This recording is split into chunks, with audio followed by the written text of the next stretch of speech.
Hi everyone, welcome to the Practical Gardener. In today's video, we are going to talk about this beautiful vine, a flowering vine. It's called cat's claw. The scientific name for cat's claw is Macfaddiana unguis-cati, or it's also called the Dolichandra unguis-cati. It also goes with a whole bunch of other names because of these lovely funnel-shaped flowers. It is also called the funnel creeper. Sometimes even called the yellow trumpet creeper, etc. Now, cat's claw finds its origin to tropical Americas. So while it started off as an ornamental vine, in most parts of the world today is considered to be an invasive weed. And that's because once you have this planted in your garden, and especially planted in the soil, it is extremely difficult to get rid of it. It's quite an aggressive and fast growing vine, and it can literally take over and creep all over your other plants and trees, and that's why preferably this should be planted on its own or in a pot so that you can restrict or limit its growth. Now I find this a beautiful vine, right? Look at the lovely blooms that it has in these lovely clusters of bright yellow. This is a summer and a monsoon growing vine. In winter, it kind of goes down a bit. It is a perennial vine. The plant does not die, but the blooms are not as prolific in winters. But as the temperatures goes up, the blooms are pretty good, and you'll see bunches of blooms together.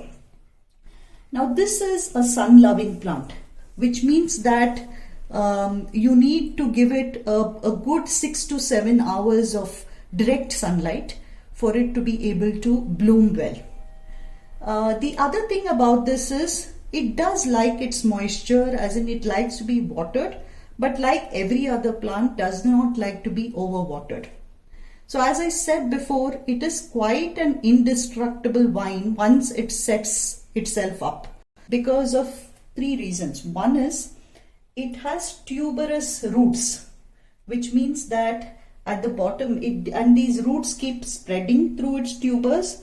So even if you plant it in one place, you will suddenly find the plant coming up in a different part of your garden because it's propagating through its tubers.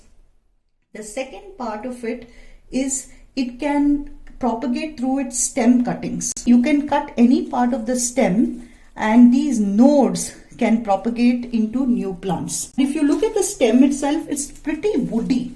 If you see this, so it's quite a woody stem. It looks more like a hibiscus kind of a stem. So you can propagate it both from the woody stem cuttings as well as a little bit of the semi-woody cuttings as well. The seed pod looks more like this bean seeds, or you've seen a parajita or a clitoria kind of plants. The pods look like that, and there are a bunch of seeds in that and which can propagate.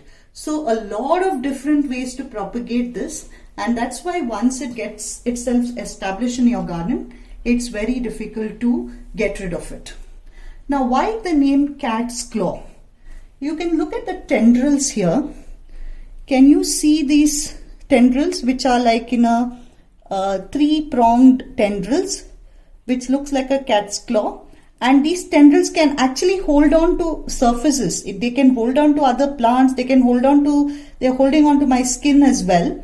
So they can hold on to different surfaces, and that's how the plant grows. And because of this very unique 3-pronged tendril is why the name cat's claw. Now, if you're growing this as a garden plant or a house plant, what are some of the things that you need to remember? You need to give it adequate sunlight.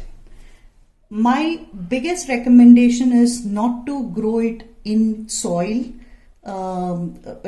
directly in soil, right? Use a pot or use something like you can use a large pot, or ensure that you grow it in such a place where it cannot become invasive or grow wild.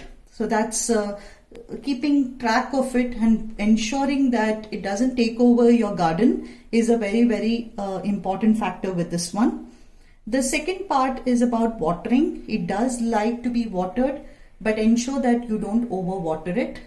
In monsoons anyways, it will have enough water from the rain, so you don't have to water it additionally beyond the normal monsoons that you get. A beautiful vine to grow, and as long as you take care that to ensure that it doesn't get invasive. These are very pretty flowers that you can have in your garden, and they can add that pop of bright yellow into your garden, and really add that additional dimension and beauty that your garden requires. So that's cat's claw wine for you. All right, signing off. Bye.